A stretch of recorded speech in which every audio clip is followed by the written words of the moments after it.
ஹரே கிருஷ்ணா கிருஷ்ணா கிருஷ்ணா ஹரே ஹரே, ஹரே ராமா ராமா ராமா ஹரே ஹரே. குட்டி கதைகள் 194. இதில் கோல்கத்தா சமீபம் உள்ள மாயாப்பூர் பகவான் ஜெகநாதர் தனது பூஜாரியை வழிநடத்தும் கதை காண்போம். முன்பு ஒரு சமயம் பகவான் ஜெகநாதரின் கோவிலின் பூஜை மாடத்தில் கோவர்தன சீலாவை வைத்த பிறகு முழுமுதற் கடவுள் மற்றும் பரம புருஷ பகவான் ஸ்ரீ கிருஷ்ணரின் அவதாரமான பகவான் ஜெகநாதர் அவரது கனவில் தோன்றி புகார் செய்தார். அந்த கோவர்தன சீலா மிக மிக பேராசைக்காரன். அவன் மிக துரிதமாக எல்லாவற்றையும் சாப்பிட்டு விடுகின்றான். அவன் நைவேத்தியம் முடியும் வரை கூட காத்து இருப்பது கிடையாது. பூஜாரி உள்ளே வந்தவுடன் எல்லா உணவுகளையும் குறிப்பாக இனிப்புகளை அருந்தி விடுகின்றான். தயவு செய்து ஏதாவது செய்வாயாக என பூஜாரியிடம் கூறினார்.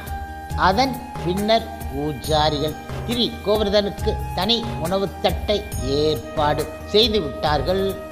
மேலும் ஒரு சம்பவம் காண்போம். மற்றும் ஒரு முறை பூஜாரிக்கு உடல்நிலை சரியில்லாது காய்ச்சல் ஏற்பட்டு விட்டது. அவர் விக்கிரகத்தை உறங்கச் செய்த பின்பு, இன்று நான் விக்கிரகத்தை 4 மணிக்கு எழுப்பப் போவது கிடையாது, நான் நோய்வாய்ப்பட்டு இருக்கின்றேன் என நினைத்து காவல்காரரிடம் நான் ஓய்வு எடுக்கப் போகின்றேன், எனக்கு காய்ச்சல் உள்ளது, எனவே 4 மணிக்கு சேவை செய்ய போவது கிடையாது, ஆகையால் என்னை எழுப்பாதீர்கள் என்றார் அவர். அவர் தூங்கும் பொழுது ஜெகநாதர் அவரது கனவில் தோன்றி, ஏன் எங்களுக்கு பூஜை செய்யவில்லை என்றார். அதற்கு பூஜாரி கூறினார், எனக்கு உடல் நிலை சரியில்லை, மேலும் நான் பலகீனமாக இருக்கிறேன் என்றார். பகவான் ஜெகநாதர், உன் உடல்நிலை அவ்வளவு மோசமாக ஒன்றும் கிடையாது, உன்னால் கீர்த்தனங்கள் செய்ய முடிகின்றது, பிரசாதம் எடுத்துக்கொள்ள முடிகின்றது, ஆனால் ஒரு சாதாரண காய்ச்சலுக்காக நீ எங்களது சேவை நிறுத்த பார்க்கின்றாய் என்றார் அவர். பூஜாரி திடீரென எழுந்தார். ஆனால் மிகவும் களைப்பாக இருந்ததால் மீண்டும் உறங்கச் சென்று விட்டார். ஆனால் காவல்காரர் வேகமாக கதவை தட்டி அவரிடம், எழுந்திருங்கள், பகவான் ஜெகநாதரை எழுப்பும் நேரம் ஆகிவிட்டது என்றார். நிறைய கெட்ட சகுனம் ஏற்படுவதை அவர் உணர்ந்தார்.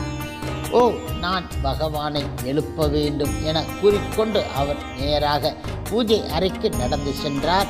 அங்கு விக்கிரகங்கள் அருகே நடந்து சென்ற பொழுது பகவான் ஜெகநாதர் அவரிடம் கூறினார், உண்மையில் நீ என்னை வழிபடுவது எனக்கு மிக மிக பிடித்து இருக்கின்றது.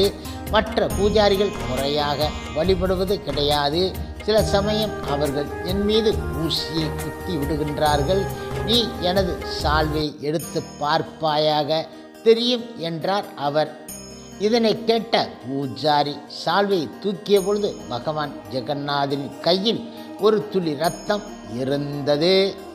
மற்றும் ஒரு முறை ஒரு பூஜாரி விக்கிரகங்களை அலங்கரித்த பொழுது ஜெகநாதரின் கழுத்தில் மாலை போட்டார். அவர் 3 மாலைகள் ஜெகநாதரின் கழுத்தில் அணிவித்தார். ஆனால் 4வது மாலை தரையில் விழுந்தது. அவர் அதனை எடுத்து மீண்டும் ஜெகநாதருக்கு அணிவித்தார். மீண்டும் அது கீழே விழுந்து விட்டது. மீண்டும் முயற்சித்தார். மீண்டும் கீழே விழுந்தது. மீண்டும் முயற்சி செய்த பொழுது ஜெகநாதர், உனக்கு புரியவில்லையா, எனக்கு 3 மாலைகள் போதும் என்றார் அவர். மேலும் ஒரு சம்பவம் காண்போம்.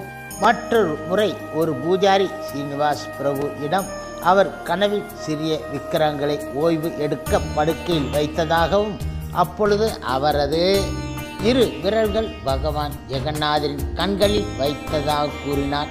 பகவான் ஜெகநாதர் கூறினார், அப்போது என்னை அந்த விரலால் தொடாதே, அது முச்சி விரலாக கருதப்படுகின்றது, அது சபிக்கும் விரல், என்னை அந்த விரலால் தொடாதே, அப்படி செய்யாதே என்றார் அவர்.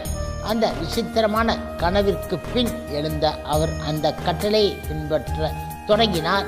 ஆனால் சில காலத்தில் தனது பழைய வழக்கத்திலேயே ஈடுபடத் தொடங்கிவிட்டார். பிறகு ஒரு நாள் சிறு விக்கிரகத்தை படுக்க செய்த பொழுது அதை திரும்பச் செய்தார். பகவான் அவரது கைகளை பிடித்து ஆள்காட்டி விரலை நீட்டி, ஓ, நான் உனக்கு ஏற்கனவே கூறிவிட்டேன், என்னை அந்த விரலால் தொடாதே என்றார். பிறகு ஜனனிவாஸ் பூஜாரியிடம் எவ்வாறு அவர் தனது விரல்களை காட்ட முடியும், அவருக்குத்தான் கைகள் இல்லையே என்றார். அதற்கு அந்த பூஜாரி உடனே, அவருக்கு கைகள் இருக்கின்றது, நான் கைகளை பார்த்தேன் என திடமாக கூறினார். ஹரே கிருஷ்ணா ஹரே கிருஷ்ணா கிருஷ்ணா கிருஷ்ணா ஹரே ஹரே, ஹரே ராமா ராமா ராமா ஹரே ஹரே. சில பிரபுபாதரின் சேவையில் இஸ்கான் பக்தர்கள்.